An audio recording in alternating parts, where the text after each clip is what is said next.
It's that time again for the Kaufman Corner podcast, and with you as always, the good doctor, Dr. Rany Jazayerli, one of the co-founders of Baseball Prospectus. My name is Soren Petro from Sports Radio 810 WHB. Settle down. I've already had to deal with this tonight. I have not defected from the Kansas City Chiefs because I'm wearing a Tampa Bay Bucks hat. It just matches my Syracuse gear, which I have much of, and I'm a huge fan of the creamsicle, so I'm supporting the creamsicle jerseys by wearing a Tampa Bay Bucks throwback hat. So settle down. It's shocking how many people are jumping off the bandwagon. No, that's not it. And of course, not jumping off the Royals bandwagon as well. That's what we're here to talk about. That's what we're going to do. Little free agent draft. Rany is cooked up. You know what he does? And I love this. He looks over everything and he figures out exactly how he wants to do it. Then he writes the rules based upon what will fit best with his view of things. That's exactly what happens, Fred. I hadn't done my homework, but I knew exactly what I wanted to do, even without doing my homework. Yep. And so here it is. I'm now pigeonholed into the Rany rules, and we're going to draft free agents for the Kansas City Royals. We'll start by talking a little Kyle Tucker, how he fits, but where does the starting pitcher fit in here? We've got some rules, just a couple of them. We'll get into it just to make us kind of grind through some of the different layers of free agency, different levels of free agents. Kind of talk about who could fit for your Kansas City Royals. We're doing it right here, right now. The Kaufman Corner Podcast. You're listening to the Kaufman Corner Podcast, the most in-depth analysis of the Kansas City Royals, breaking down the Royals like no one else can. Kaufman Corner is hosted by Rany Jazayerli and Soren Petro. Rany is a co-founder of Baseball Prospectus, author of Rany on the Royals, and a former columnist for Grantland, The Ringer, and The Athletic. Soren is the award-winning afternoon drive host of the program on Sports Radio 810 WHB in Kansas City. Kaufman Corner is proudly brought to you by Gann Asphalt and Concrete, Kansas City's nationally recognized full-service paving and pavement maintenance contractor, making parking lot problems disappear in Kansas City since 1994. Free consultations, no commissions, in-house crews, and every project comes with a written warranty. Find them online at GannAsphalt.com or call 816-484-3338. Gann Asphalt and Concrete, one contractor, all things parking lot. And now, here are your hosts, Rany Jazayerli and Soren Petro.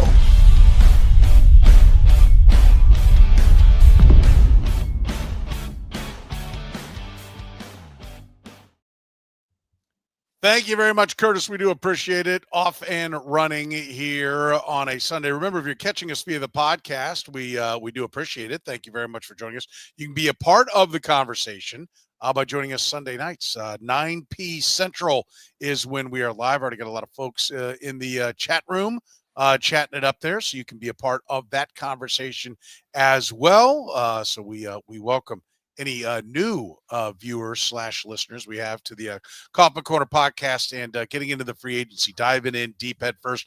Rany, let's start, though, with Kyle Tucker. That is the prize. Free agent estimates of $500 million. The total package is going to be for Kyle Tucker. Is this something that in a world could make sense for the Kansas City Royals?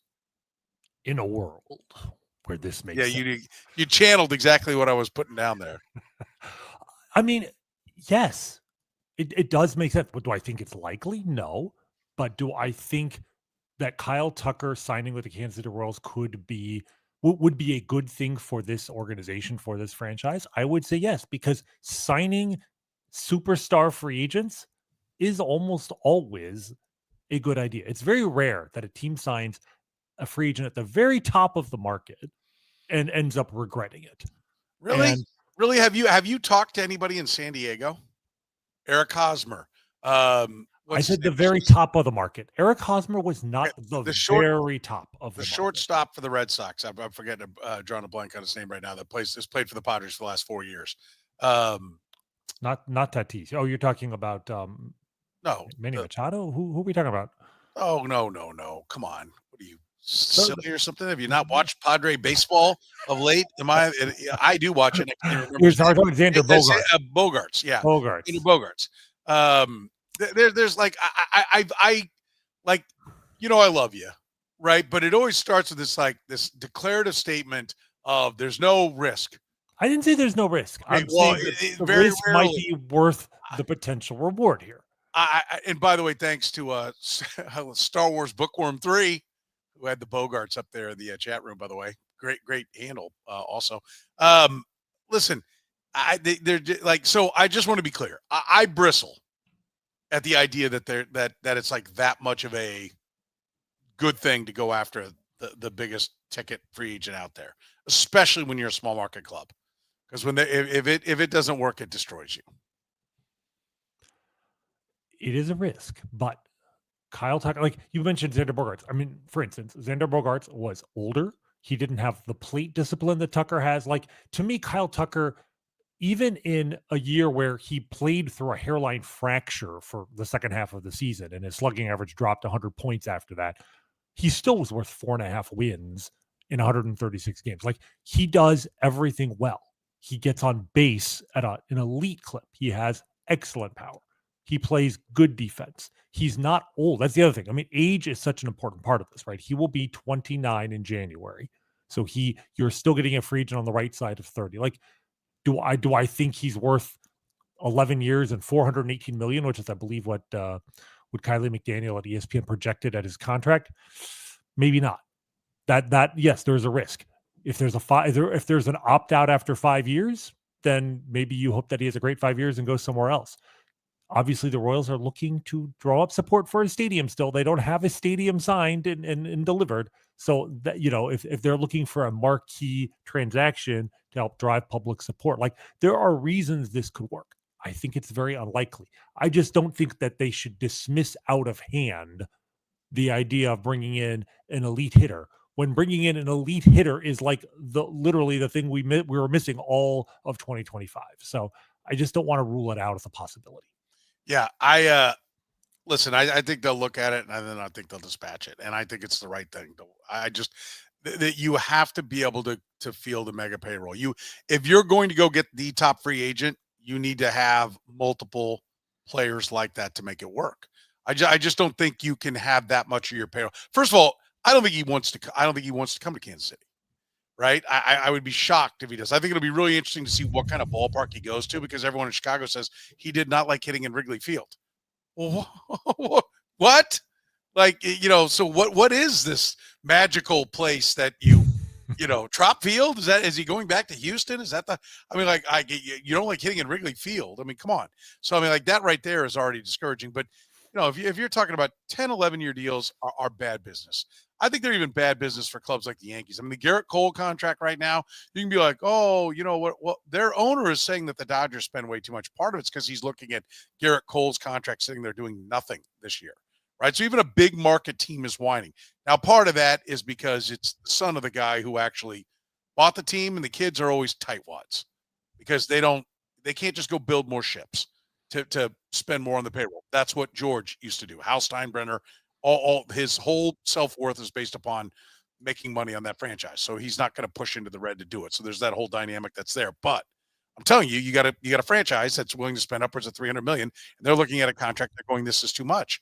I look, if Kyle Tucker was available to play for the Royals, to me, the Royals get Kyle Tucker by trading for him after, a bunch of the contract has set someplace else, and then the team is willing to eat part of it. But I don't think there's any reason you want to be loaded up on Kyle Tucker if you're the Kansas City Royals.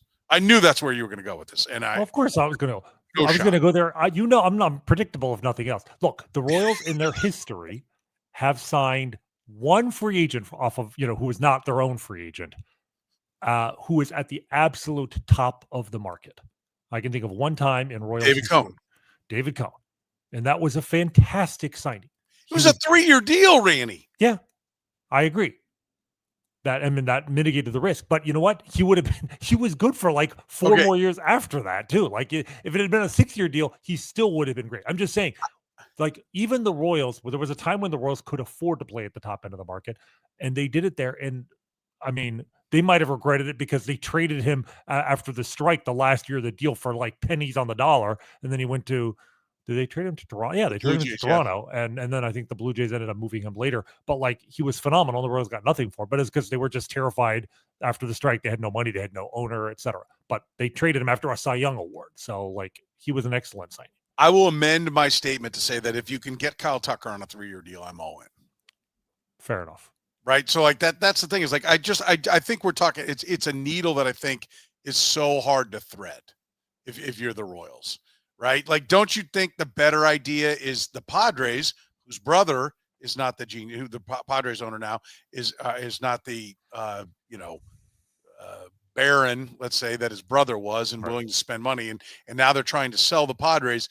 The better idea is to, if they're just looking to dump Tatis off the books, then if they'll eat some money, is to trade for Fernando Tatis.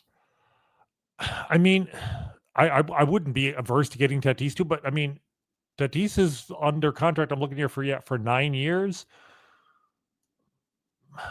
It depends on how much they're willing to eat, I suppose. Yeah, of course it does. I mean, I will say this: but Tatis is right-handed, which not that should really matter when you're looking at superstars, but fits the roster a little bit better. But you're going to have to give up talent and money to get him, right? And that's just my concern. The thing I love about signing free agents, you don't have to give up talent; you just have to give up money, and it's not my money. But I don't think there's any way. First of all, Kyle Tucker is 28. You're going into year 29 for Kyle Tucker. He'll turn 29 in January. Fernando Tatis will turn 27 in January. So he's 2 years younger. So if you're willing to talk about 8-10 years for Tucker, why aren't you willing to do? How are you talking about the length of contract on Tatis? Well, in part because he was awesome for the first 3 years of his career, then missed an entire season, partly because of injury, but mostly because of a PED suspension, and has been a level below ever since he came back. Like his OPSs were above 150 every year before his suspension, and have been 130 or below every year after. So there are some yellow flags at the very least with him that make me concerned about committing to a decade for Fernando Tatis. I'm not saying I wouldn't, but that's something I have to think about. How are they any more red than anything you would put on Kyle Tucker? Does Kyle Tucker have a PED suspension on his resume? No, he doesn't have a PED, but does Kyle Tucker last year went to Wrigley Field and his numbers backed up. He had less home runs last year and almost 200 more at bats while playing in Wrigley Field. That doesn't say that the decline has begun. Because he played with a hairline fracture in his wrist. Yeah. Okay. So did everybody who had a bad year. Like that's always the excuse. All right, well, I will look before I sign him. I will insist on seeing the X-rays. Okay. I would want. Oh, this is important. Sure. This is important because I want to set the tone here because we're going to start drafting names, and medicals are going to be part of it, right? Of course. I mean, you're taking a player in its totality. So right? you're going to say, okay, the medicals all check out. Yeah, I mean, and again, when we're drafting players, obviously, if it turns out the Royals, do a physical and the guy fails the physical, okay. I mean, we're not saying these are the guys they have to sign, but these are the guys I would target, right? These are the guys we want them to target to do their due diligence, and if they can find a way to fit them in the payroll, to sign them. Okay. So. Yeah, I'm down with that. That makes sense to me. I'll buy into that. Anything else you want to say on? I mean, just on Tucker on the Uber end of things.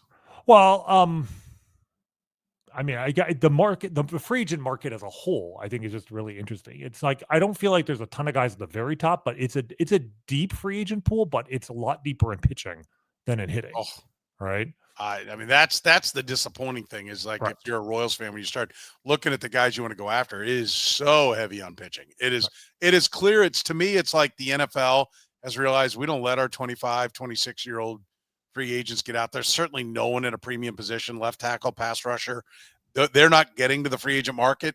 Baseball teams are going like, yeah, bats are safer. We're not letting bats get to the market.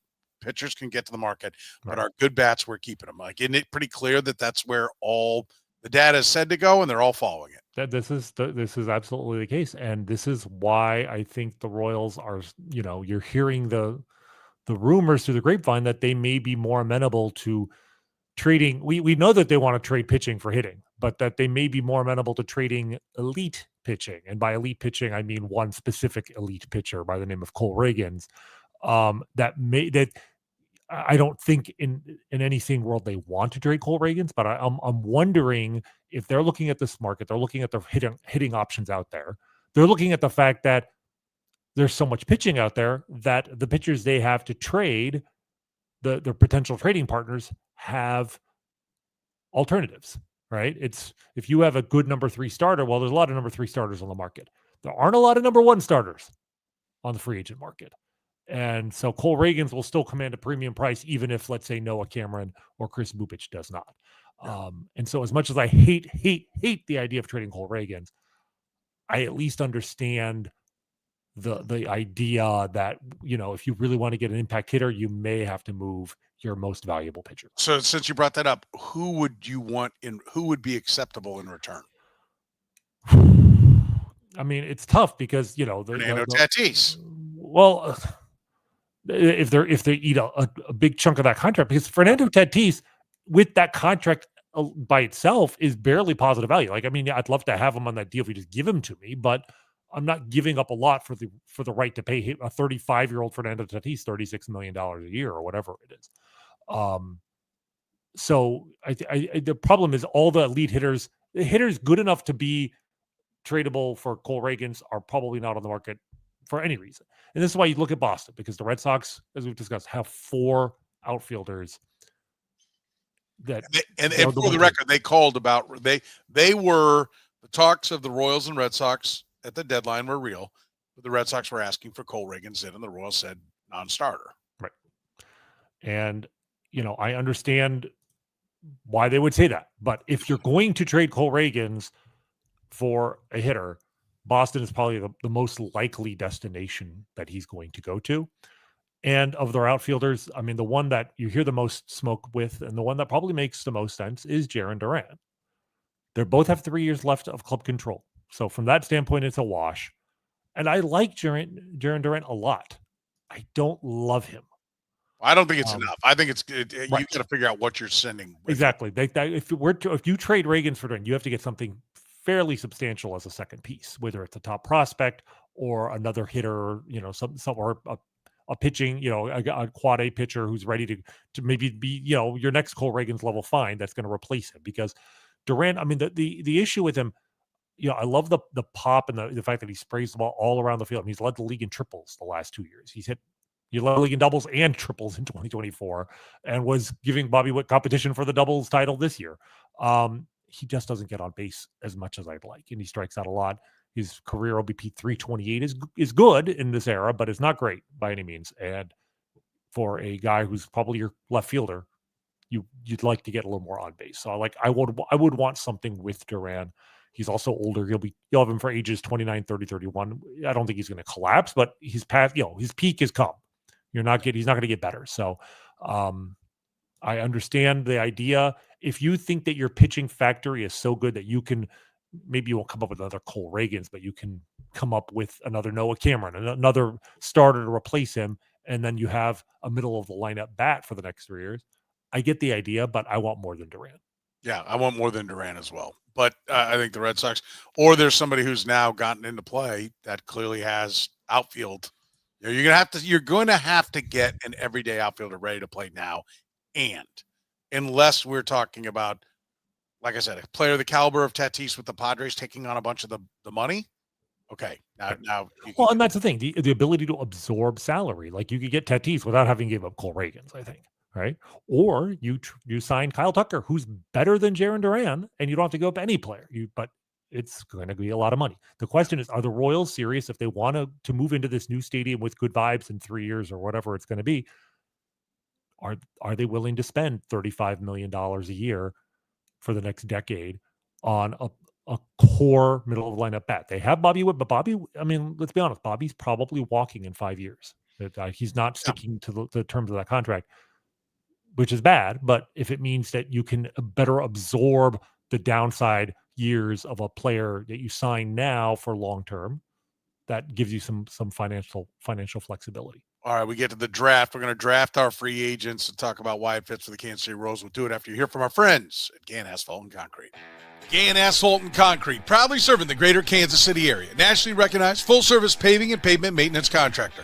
Locally owned and making parking lot problems disappear in Kansas City since 1994. Let Gann educate you about the most cost-effective way to solve your parking lot problems. With free consultations, no commissions, in-house crews, and every project comes with a written warranty, Gann Asphalt keeps your parking lot safer and helps you and your business avoid unnecessary delays and costly expenses. Find Gann online at GannAsphalt.com or call 816-484-3338. Gann Asphalt and Concrete. One contractor, all things parking lot. Northland Injury Law, Kansas City's Google 5-star rated personal injury lawyers, serving KC for more than 40 years, voted Kansas City's #1 accident lawyers, helping people with serious injuries from car accidents, work accidents, falls, and other personal injuries. Northland Injury Law doesn't get paid unless they get money for their client. Don't wait, get compensated now. If you have a case, text HURT to 22222. That's HURT to 22222 or call 816-400-HURT. That's 816-400-4878. The choice of a lawyer is an important one and should not be based solely upon advertisements. All right, Randy, do you want to go over the rules on how this little draft of yours is going to work? Do you want to lay that out for everyone? Let me pull out my 27-page draft handbook. Yeah, No. so Not that long. Okay, the rules are we're each drafting 5 players. Okay. But the rules are you can only draft one player who ranks among Keith Law's top 20 free agents. our buddy Keith Law, friend of the friend pod. of the show. Yep, we are using his list as the Bible here. So top 20, one top 20 guy. That's your reach guy. You can draft one more guy. It was top 15. You said top 15. Now you're already changing the rules. I'm looking at our texts here, my friend. It is top 20. So you can check our text thread, but yes, top 20. So you're welcome. I mean, if you've done top 15, that's fine too. So the second player, because like wasn't your first one draft free agents will come up exactly Saturday? Yep, top 20. My bad. All right, all good. One player from that's ranked between 21 and 35. And then you could draft the other 3 players, anybody you want, but one of them has to be off the top 50 entirely. So you have to have at least one free agent that's not listed in his top 50 at all. And then the final rule is you have to take at least one pitcher because we're so focused on the hitting side of things, but we should throw in at least one pitcher because knowing the Royals, they're going to sign a pitcher even with all the pitching they have. That's what they do. So I think those are the rules. And, So we'll one that's got to come from off the grid, right? Off the grid, right. But could be more. Could be more. Could be more. Exactly. Could be more. If you want to take 5 guys that are off the grid, go for it. But okay. I don't think off the Keith Law grid. Yes. Okay. All right. And so you declared you would take the first pick. Yes. Our last draft, you went first. So I said, the heck with it. I'll go first this time. That was a snake draft. This one's not. So you're getting the advantage. Just let the record show. Your competitiveness is real. I salute you. I thought I was competitive, but man. By the way, it's my idea to not do a snake draft. Because I'm like, we're only going 5 picks. If we do a snake draft, this is gonna be a little goofy. So but I like to throw it at your feet. That's fine. You just want to have that excuse. I get it. You need an excuse for failure. I got you. All right. Well, I mean, I'm just, look, we're taking one. So I'm going to take my first pick. I'm going to go with my top 20 guy. Okay. And I'm like, you know what? We're the top 20. Well, I kind of assume the top 20. So the top 20 guy doesn't have to be first. Doesn't have to be.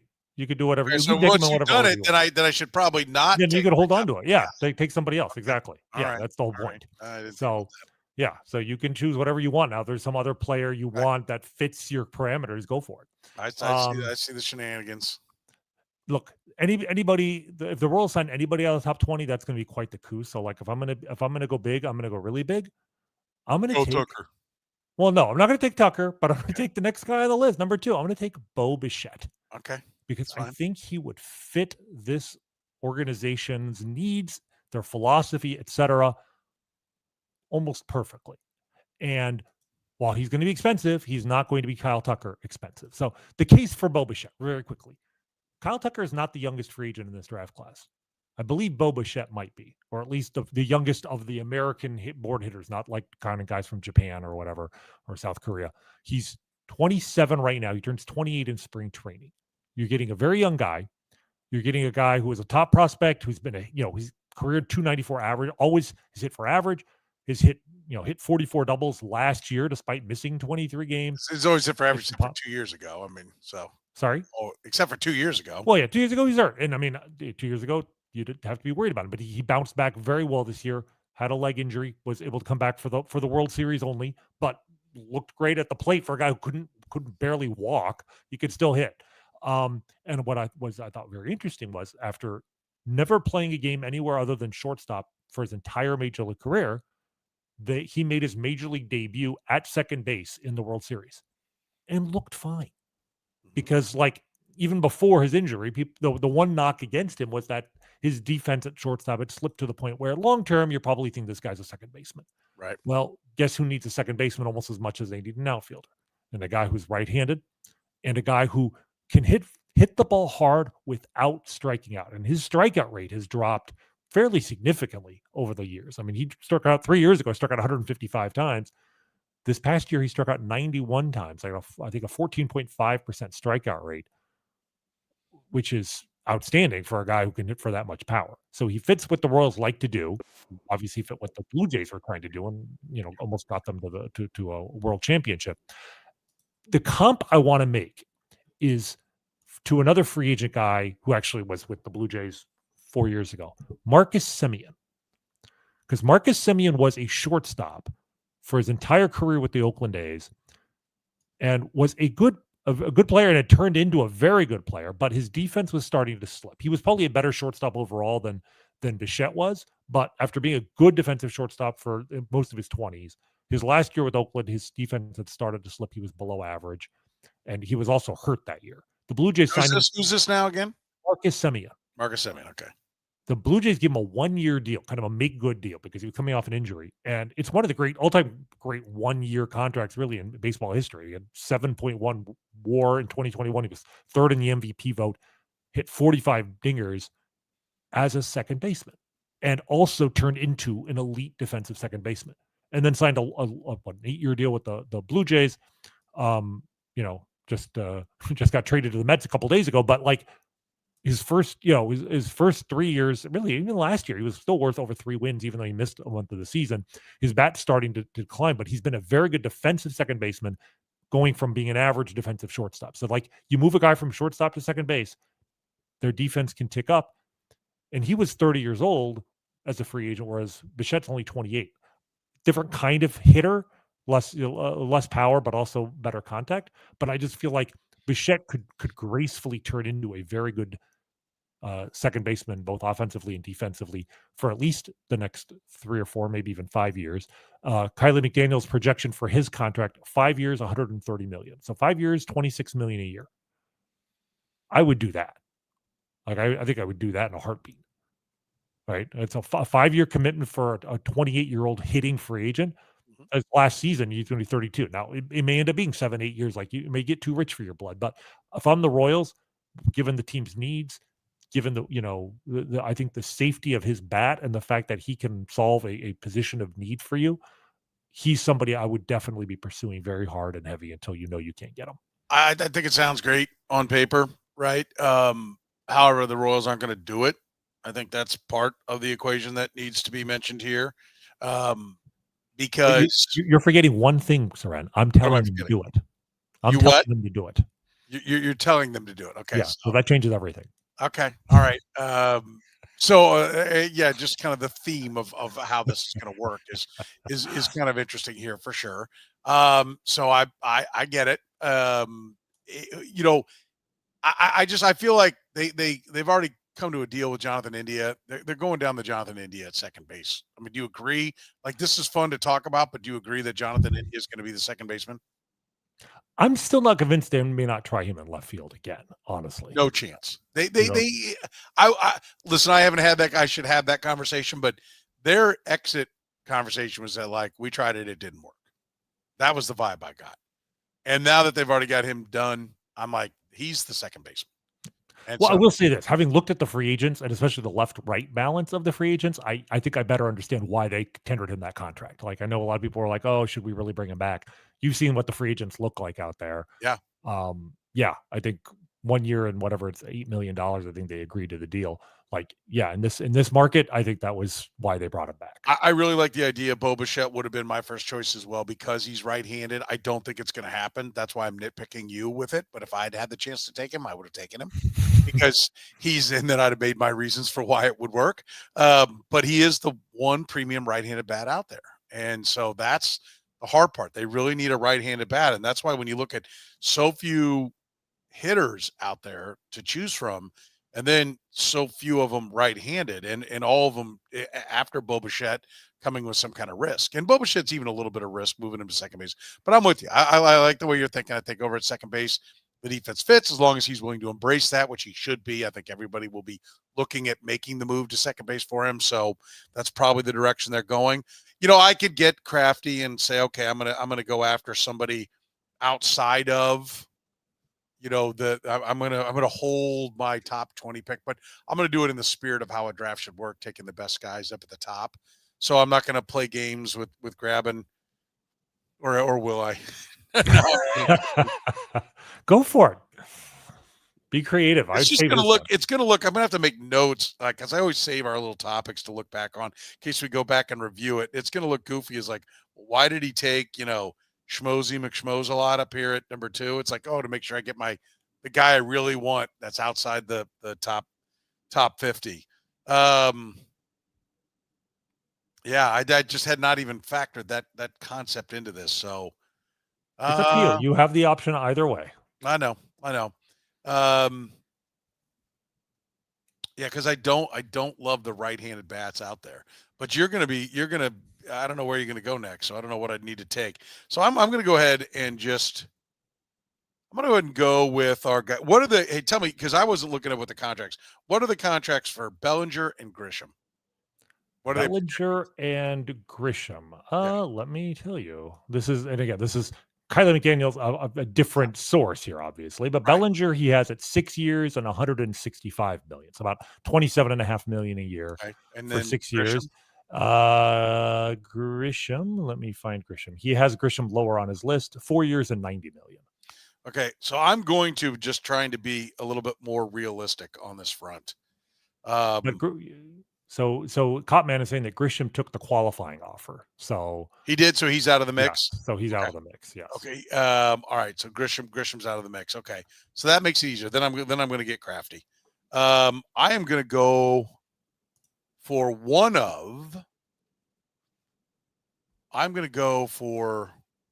let's just go for the biggest bat. I'm going to go for Cody Bellinger. It's got the biggest upside. We talked about him last year. You're going to put him in the outfield. He solves it. Hopefully you're going to get the hitting aspect of things. He's number 3 on Keith Law's list. I will take Cody Bellinger. He's your everyday outfielder that you want. On down the road, if you need to move him to first base, he can play first base. If you end up, Vinny Pasquantino moves along or what have you, there's some flexibility there. But I'll go ahead and take Cody Bellinger. I don't think it's realistic. I don't love it. Bo Bichette's the right pick in this. He's the one that makes it all work. But I'll go ahead and take Cody Bellinger, and I've solved at least one of my outfield holes. And I think it's pretty easy. I mean, he gets on base. When he's good, he's really, really good. I don't know that those days are ever going to be there, but he's probably your most consistent guy. I don't love it because I don't think he'll sign with the Royals. I don't think there's any chance he'll sign with the Royals. But you make the run at him, and you grab Cody Bellinger. I'll take Cody Bellinger there. I mean, I love the player. The only thing I worry about is just the variance with him is huge, and as a small market, like that's to me, that's why it's like the Kyle Tucker argument to me is like as a small market, you almost want to pay a premium for safety because you can't afford to sign a guy and then like if the Royals had signed Andrew Jones back when Dayton Moore had a real hankering for him and got outbid at the last moment, which turned out to be a huge blessing. They couldn't afford to take a guy like that and then just have him completely collapse. And there is collapse risk with Bellinger. Mm-hmm. There's also top 5 MVP, 3 times in 6 years, upside with him. So that would be my only concern. But I mean, we both wanted him last year for a reason, But the difference is a 1 to 2 year commitment last year versus probably a 5 or 6 year commitment, and is a year older. So that would be my only concern. And, But and he went to a perfect situation to have a Exactly. year where you're like, well, good lineup, other hitters around him, ballpark, all those kind of things. I don't love it, but I'll go ahead and put Cody Bellinger in there because otherwise, and also they moved him from center. Like he ended up playing mostly left field last year, which also was something we looked at, like, get him away from center field, where he's been good but not always great. And he was a very good defensive left fielder. But I just worry about the upsides priced in a little bit more now. So okay, so you're up with pick number 3. Okay, pick number 3. All right. So I am going to go with my first player in the 36 to 50 category, because I think that there's one guy there that just sort of stands out from the rest. Again, given the Royals' needs, given that this is not going to be nearly as expensive a player. And I'm just trying to pull up his numbers here so I'm ready to talk about him. But I'm going to take Harrison Bader, who You can have him. Yeah, well, I think he just fits what the Royals need as a guy who can play the outfield, who is right-handed and can hit lefties pretty well, and probably will be able to be gotten on like a 2-year, $20 million contract, somewhere in that range. And I think most importantly is a really good defender, even in center field. Like, you look at the numbers, and I mean, you could, if you just looked at his offensive numbers, you'd say this has, not 100. We've signed so many corner outfielders who have been terrible that they all tend to blend together. Not Hunter Dozier, Hunter Renfroe. Yeah, there we go. He has Hunter Renfroe written all over him. There is some offensive collapse risk. He's coming off like his best year in several years. He hit last year 277 with a 347 on base, 449 slug. But the difference is he was last year a very, very good defensive center fielder. And he's a guy who you could actually platoon in center with Kyle Isbell against lefties and still play him a reasonable amount of the time. I don't think he's an everyday guy, but with the Royals talking about wanting to get a platoon guy to take the pressure off of Jack Caglione, but a guy who can play more than just in a platoon role. For the cost, I just think Bader would be a really good fit for this organization. Okay. I like it. That's your platoon to go with Caglione. Caglione, but like I said, he could even do it with his bell in center. Like if Caglione, comes out the gate slugging 600 and he's back to being an everyday guy again, great. You would still play Bader against lefties, just move him to center field. He could play corner exceptionally well, I think, but he could still handle a center field. Okay. All right. I don't mind that. I'm going to go with one of my guys that's not in his top 50, and I'm going to try to turn around Adolis Garcia. Okay. There aren't many right-handed bats out there, and he comes in outside the top 50. Mm-hmm. And I actually think there's a couple of names that are intriguing out there, but you're just a couple of years removed from like 3 really good offensive seasons. It looks like he's probably on the downslope, but I'm not gonna have to sign him for a whole lot, not a lot of risk. And if you can tweak whatever it was that was wrong, you got a guy that was, looking like an MVP caliber player there for stretches down in Texas. So I'm going to take Adolis Garcia, and I'm going to get a right-handed bat, and that's my platoon for Jack Caglione, and I'm hoping it's coming at a pretty cheap cost. And like Bader, Garcia's a very good defensive outfielder as well, and so that's going to have additional value to this organization. They're very similar. I mean, I think they might be the same age. Garcia's going to be 33 next year. I think Bader might be the same. No, he'll be 32, but very close in age. Garcia coming off a much worse season, but Garcia also had like one of the all-time great postseason runs when the Rangers won the World Series, right? So there's that to take into account too. It's not not necessarily repeatable, but he hit 8 home runs in a single postseason. Not many guys have done that. So And I like the pick because he wasn't even in the top 50. So that's a good guy to slot in there. Yeah, I'm going to put him in there. All right, we've still got 6 picks to go, 3 each here as we're drafting our way through the free agents. Very complicated formula, very difficult for you to follow with Rany's stipulations. Not really. We're just giving you different layers, different levels of free agents that the Royals will be looking at. We'll do those next 6 picks after you hear from our friends at Italian Delight. Italian Delight was the first restaurant to bring true New York-style pizza to Kansas City almost 50 years ago. They sell whole pies or pizza by the slice, or enjoy their classic strombolis, calzones, and sausage rolls. Sandwich lovers, check out their lineup of hot and cold subs, the combo, the meatball, or the Philly cheesesteak, just to name a few. And don't forget the pasta. Their famous lasagna and classic chicken Alfredo always hit the spot. And if you're hungry for lunch, check out their daily lunch specials, starting at under $10. Italian Delight can even cater your next work function or party. Dine in, carry out, or delivery, it's Italian Delight. Located just 3 minutes east of Kansas Speedway at 8145 State Ave in KCK. Check out the menu and order online at ItalianDelightKS.com. Kansas City's own Italian Delight. Gann Asphalt and Concrete, proudly serving the greater Kansas City area. Nationally recognized full-service paving and pavement maintenance contractor. Locally owned and making parking lot problems disappear in Kansas City since 1994. Let Gann educate you about the most cost-effective way to solve your parking lot problems. Free consultations, no commissions, in-house crews. Every project comes with a written warning. Gann Asphalt keeps your parking lot safer and helps you and your business avoid unnecessary delays and costly expenses. Find Gann online at GannAsphalt.com or call 816-484-3338. Gann Asphalt and Concrete, one contractor, all things parking lot. All right, we're ready for pick number 5, Rany. Where are you going at pick number 5? So I'm going to use my 21 to 35 slot. Okay. But I'm also going to take a pitcher with this slot. And I am going to take Devin Williams, the erstwhile closer of the New York Yankees. So I just want to read off some numbers for you here, because Devin Williams is coming off what in New York was considered to be a catastrophically disappointing season after they acquired him from the Brewers. Mm-hmm. Here are his ERAs going back to 2021, starting from oldest to newest: 250, 193, 153, 125, 479. And you can tell from that why they're so angry with him in New York. Now I'm going to read to you his FIPS: 282, 201, 266, 206, 268. He was the same pitcher last year that he has been for the 4 years before that. His strikeout rate dropped a little bit. He only struck out 90 batters in 62 innings. He had a 34% strikeout rate. He also only gave up 5 home runs in 62 innings at Yankee Stadium, which is very impressive. His walk rate was actually the best of his career at 3.6 per 9 innings.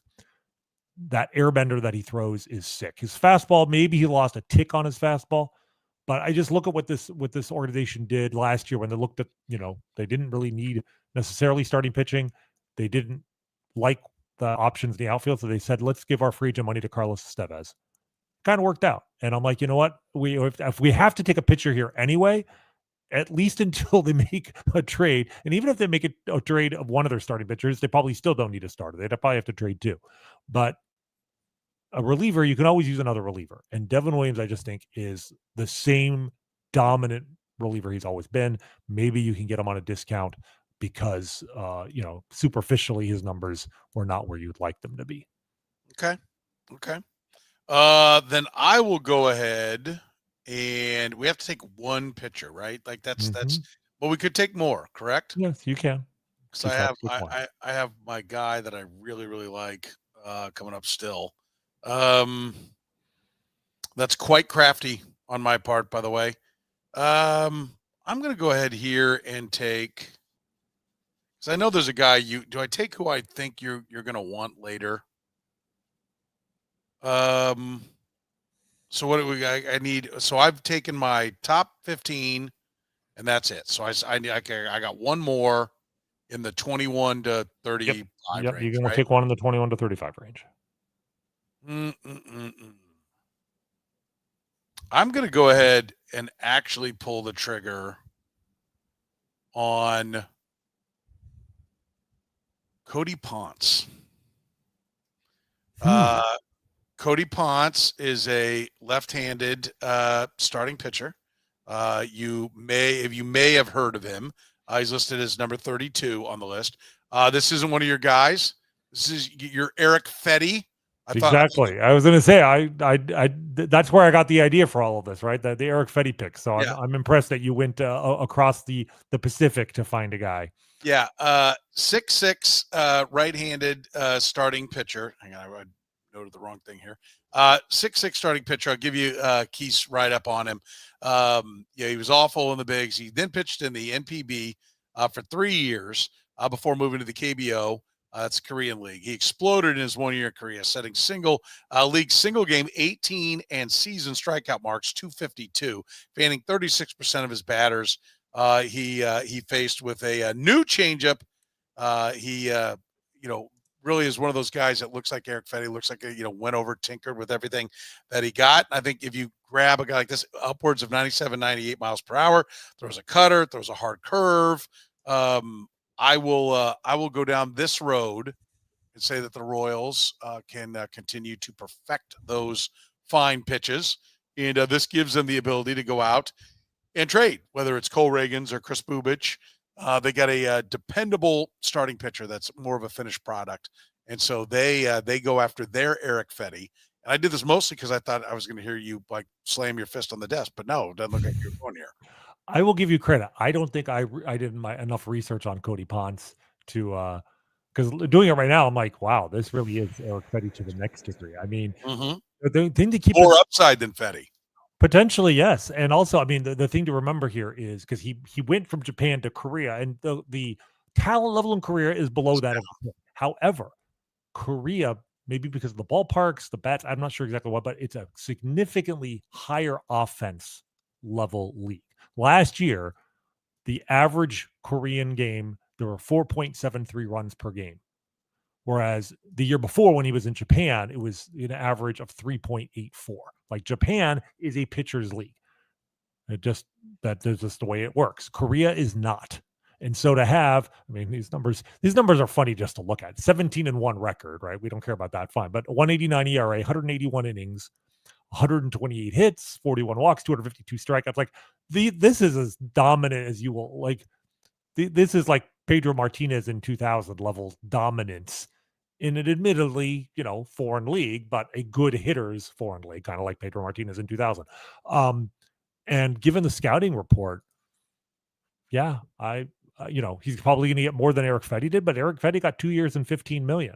Like, would you give this guy 3 and 30? If you believe in the scouting report, right? If your scouting report that, this changeup has changed everything for him, because that's what happened with Fetty. I think it was the changeup. He developed a new pitch. Yeah. And that changed everything. And I don't remember which pitch it was, but yes. It was, but the point is, like, we see this a lot with pitchers. Sometimes they just develop a new pitch, and overnight they become, I mean, it's not exactly what happened with Cole Reagans, but it's part of what happened with Cole Reagans. So yes, I like Cody Ponce, and I will fully support this pick. This is an excellent pick. Okay. Number 7 for you. So I'm going to go off the board and take somebody who's not listed at all. I do want like Bader. I like because he can play every day potentially, but the Royals also need a real platoon option, and I love Rob Refsnyder in this role because Rob Refsnyder, who, if you're not familiar with him, came up as a Yankee briefly, like back in his mid-20s, but really did not stick in the majors until he was 31 with the Red Sox 4 years ago. But for the last 4 years has been a very good hitter. I mean, 3 of the last 4 years, he's had an OPS plus over 130. And the year he didn't, he still had a 365 OBP. Like, he has hit for the Red Sox, played all over the outfield, but he is basically a platoon guy and a good platoon guy. Like, he crushes lefties. His career OPS against lefties is almost 200 points higher than it is against right-handers.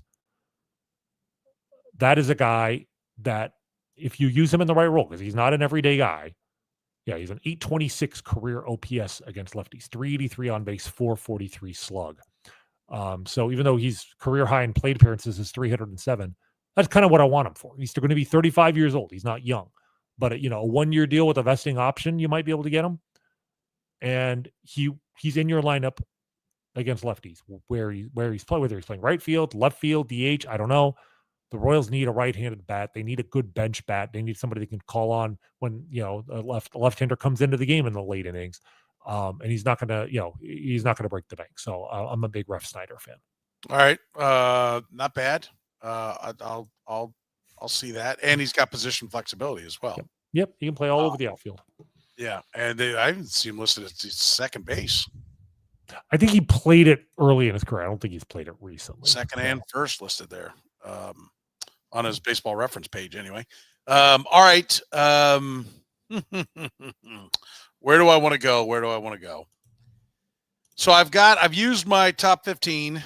I've used my 21 to 35. So, and I've used one of my off the boards, which I could have more if I wanted to. I am going to go here with. See, the value is in the starting pitching, but because I don't want to lose this guy, because I like the idea of what I'm going to do, I'm going to go off the board again, and I am going to go with outfielder, and this could be my platoon with Adolis Garcia as well. I'm going to go Jared Kelenic. This is a guy that was a top prospect when he came up with the Seattle Mariners and has really backtracked ever since. Went to Atlanta. He'll get off to a hot start. He always, because I'm the dumbass who pays $1 or $2 for him every year in fantasy baseball. When I get excited 2 weeks in, I'm like, okay, here it is. I got my 35 home run guy for nothing because he's putting it all together and he never does. But the Royals have new hitting coaches. I'm hoping that they are going to be the new Brian Sweeney. This is a guy with immense talent. Like I said, he was a giant prospect when he came up with the Seattle Mariners. He has tremendous power.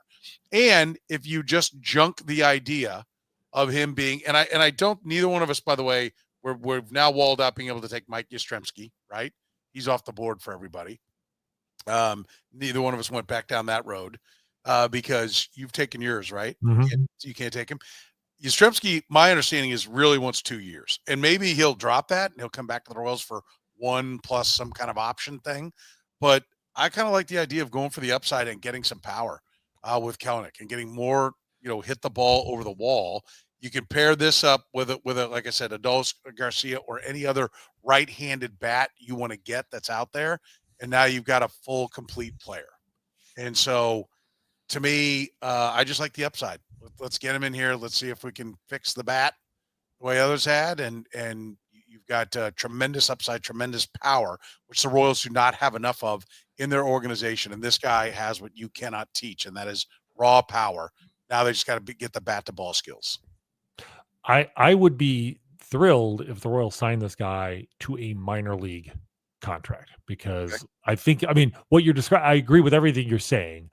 I think the upside is still there, but the reality is he is one of the biggest hitting prospect busts of the last 10 years. I'm sorry. He was an elite prospect. He ranked all three, Baseball America, MLB, and Baseball Prospectus had him in their top 6 prior to his major league debut in 2021. He looked like basically a can't miss hitting prospect. And with the exception of one season in Seattle in 2023, when he was a little bit above average, he has basically been a below replacement level player. And it's just, we're talking about 1,488 plate appearances. So Dayton Moore's out there saying 12 more plate appearances and he'll be ready for the major leagues. He's still only like 26 years old. He's only 26 years old. But let's put it this way. The reason he's a free agent is not because he's got 6 years of service time. It's because he was basically let go by the Atlanta Braves, which there's the upside here is if you fix him and he's good, you can sign him to a minor league deal. And I think he only has, he has less than 5 years of service time. He may have less than 4. So you definitely would get him for at least 2 years and potentially 3. If you fix him, like if you fix him and he's great in 2026, he's under club control for another season. And yes, this would, if you really believe in your hitting development, but like Jared Kelenic at this point is like, he's like the graduate level class when it comes to like hitting coaches, right? Like this is not the entry level guy you want to fix. Some fine hitting coaches have tried and it has not worked for them. In fact, believe our buddy Kevin Seitzer had him in 2024 with the Braves.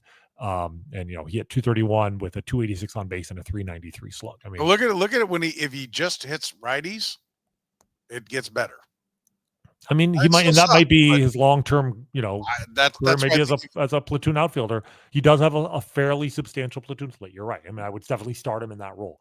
Again, I'd love if I heard tomorrow he signed a minor league deal, I'd be very excited because there's, that's not going to happen. Somebody desperate is going to take a shot. The question is, does he want to play for a winner? He's going to find out that no one's going to give him anything other than a minor league deal on a championship caliber club.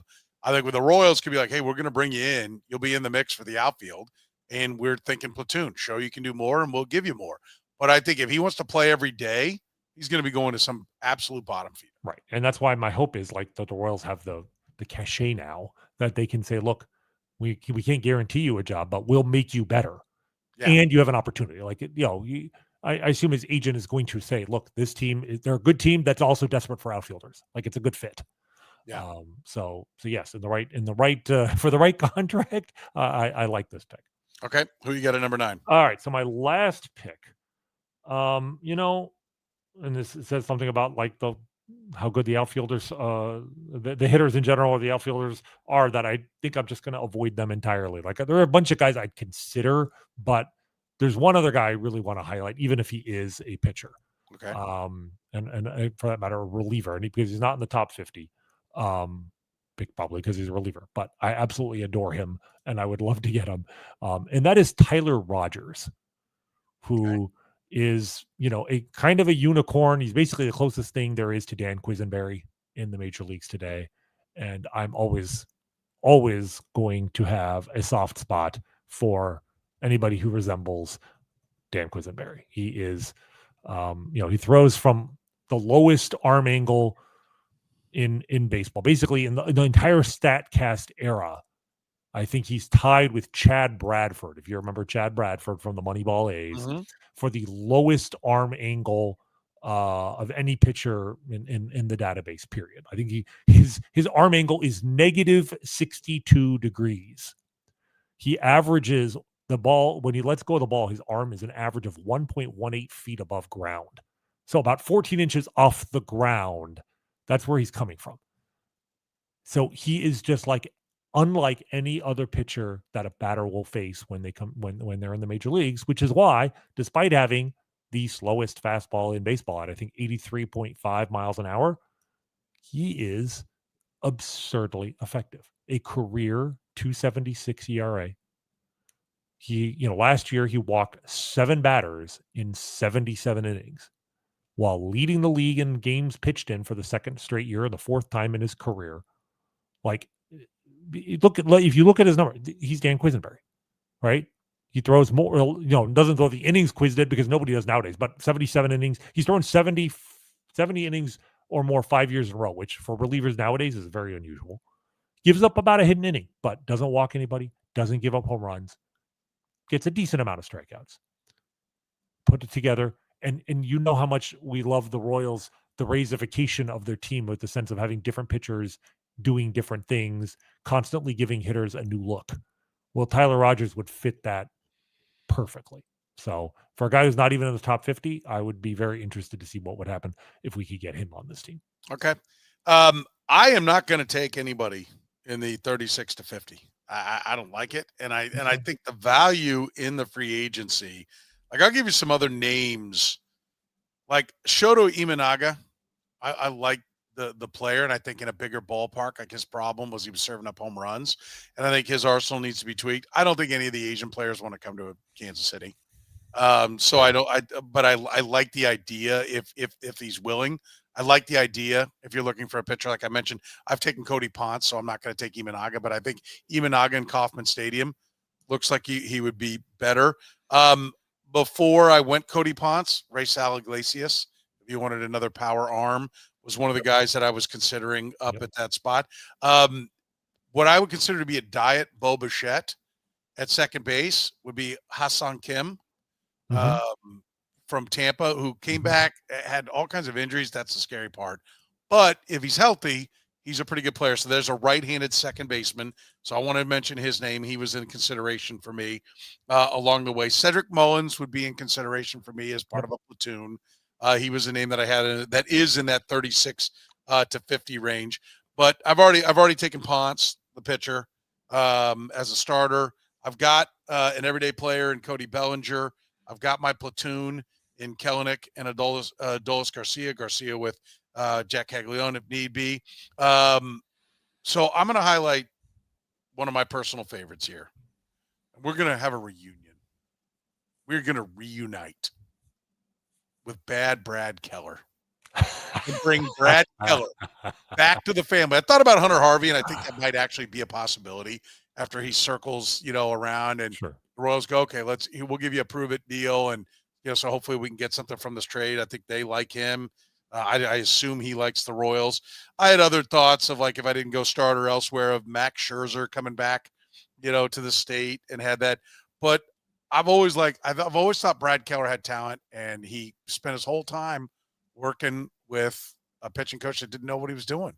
And the Royals, and I've always felt like, we've said it many times, one of the problems with the Royals is they can't develop starting pitching, which meant that bad starters kept starting instead of getting shoved to the bullpen where you could find out what they could do in that. Well, Brad Keller finally went someplace where they had starting pitching and he could pitch out of the bullpen, and he did well for the Cubs. For the Cubs. Yeah. He was a closer in the playoffs, basically. Yeah, and he was pitching the most important innings for them in the playoffs. And I just remember that video. I can't remember if it's Fangraphs or who that had the tunneling of him when he first came up and was having success, and how well he tunneled, and how the ball, all the different pitches going in all the different directions off the same, slot. I think there's always been something there. I think there's a durability there, and I think as a reliever he could really thrive. And so I'm bringing Brad Keller back to the mix. I looked at the name and everything you're saying is absolutely true. I'm just like, I can't do it. It just brought too many bad memories. I'm sorry. But it's exactly what you want. If he came back and thrived here, you'd be like, Cal Eldred. Yeah, well, that's the thing. I could not look at his name. His name more than almost any other pitcher is intertwined with Cal Eldred, because he was Cal Eldred's big success story as a rookie, as a Rule 5 guy when he had a great Rule 5 season. Yeah, and then just progressively got worse and worse and worse. And they never ever tried him in the bullpen. And like I always say, don't give up on a guy till you try him in the bullpen, and he's turned into a very good bullpen piece. I think he was good as a Rule 5 because he hadn't worked with Cal Eldred yet, and then he started working with him, and it went worse and worse and worse and worse. It might have been a scouting success more than a coaching success. Yeah. Yeah. All right. Final thought. After we've done this, I gave a lot of my final thoughts there before making the pick for Brad Keller. What do you got? Any final thoughts? There are a lot of interesting guys, right? But there's a lot of risk. I mean, you mentioned, Cedric Mullins I looked at, Max Kepler, if you're looking for outfielders. Yohan Moncada is a guy can you move him to the outfield and maybe get one good bounce back year from him, because defensively he's done. Miguel Andujar, if you can put up with, him in left field and tolerate his defense. But there are very few sure things. It's a risky market, but there is talent out there. But the problem is that, as we said, most of the talent's on the pitching side. I really love the Cody Ponce idea. There's pitching options, but precisely because of that, the Royals may find it difficult to make the trades that we want them to make. But I think that's the last thing I'll leave people with is there is a lot of pitching out there. There's a lot of intriguing pitching, and the Royals know what to do with it now. And so if people are not wanting to spend the money, or they don't like some of these guys, or they have their own Cal Eldred issues, like they don't feel like they can resurrect any careers or keep something rolling from the Korean League like Cody Ponce, then if you can trade, and I think that may be why we're hearing Cole Reagans is like, we're not really that interested in Chris Bubich. Like, fine, we'll keep Bubich, and all right, if it's going to take Reagans to go get the bat we want, there's no bats. I don't think realistically, I think the Adolis Garcias, the Cedric Mullins, I think those lower end guys that have coming off a bad year, whatever, that's reality. Reality is not Bo Bichette. Reality is not Cody Bellinger. Reality is, it's Ha-Seong Kim, not Bo Bichette. It's for a left-handed bat, it's Cedric Mullins. It's, guys like that. It's Mike Yastrzemski. These are the names that we're going to actually see the Royals going after. Austin Hayes is a platoon candidate I'm intrigued by as well from the right side. But I do think when you look at it and you go, okay, well, the Moneyball thing was not about college players. was about value, finding value. The value is in the pitching. And I think there's a lot of it out there. I think the market is somewhat flooded. So I think the pitching contracts may not be as robust as people think.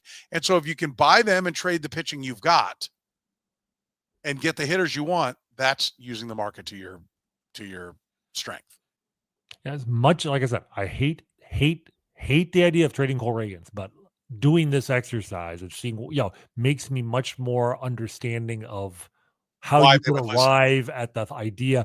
If you could trade Cole Reagans for an elite hitter and more, baby, if we're talking about Duran and more, sign a Cody Ponce or something like that and feel like you can turn him into a really good, you still have a great starting rotation. And you've added a middle lineup bat and have not increased your payroll too much. Hopefully you can augment that by still signing a good free agent, spend some money somewhere. I just don't like the idea of trading Cole Reagans as an alternative to spending money, because I think the Royals, I think they will increase their payroll by 15 to 20 million, maybe not 40, but I think they could go to 40. And I'm like, you know what?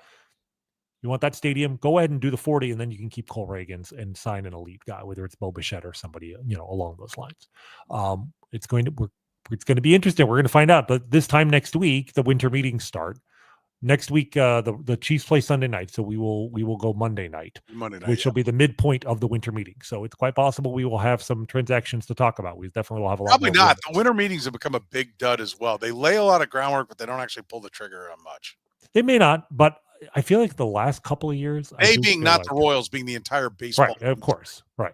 But I do feel like the last couple of years, sometimes you do get, like, sometimes the big free agents do sign. Like Scott Boras clients tend to want to wait and want to, play up the desperation of teams sometimes into January, sometimes into February. But other times, elite free agents, sometimes, I mean, we've already seen Dylan Cease, off the board 7 years, right? So, like, would not, like, at the very least, even if the Royals don't get him, if, Kyle Tucker and Bo Bichette have signed, then okay, then it's time to move to plan B. But it might be an interesting podcast next week. Yeah, I think so as well. I think the reality is the Royals are going to get a couple of guys. They're going to get a couple of platoon guys to be your everyday outfielder. Like, if they're not making a trade for a guy, you're looking at a platoon, and you're looking at two right-handed platoons, platoon outfielders being signed, and a left-handed platoon outfielder being signed. They're going to smash Caglione and one of the righties together, and they're going to smash the lefty and righty together. And that'll end up being what it is. I like the idea of getting somebody to platoon with Kyle Isbell as well. I love an everyday out left fielder. And if you want to platoon Isbell and Caglione to start with, hopefully Caglione taking over the job full time, then I get excited about that. But we'll see what they end up doing. Remember, you can always support the Kaufman Corner podcast by supporting our great sponsors. Of course, GAN Asphalt and Concrete has been with us almost from the beginning. Free consultations, no commissions, in-house crews. Every project comes with a written warranty. They keep your parking lot safe. I was in a lot today. The lines were a mess. Saw people basically parked way over it. You end up having cars running into each other out there, denting up the fenders. You're taking away from your business. Don't do that. GAN Asphalt and Concrete. One contractor, all things parking lot. Find them online at ganasphalt.com. Northland Injury Law for 40 years. Voted KC's #1 accident lawyers.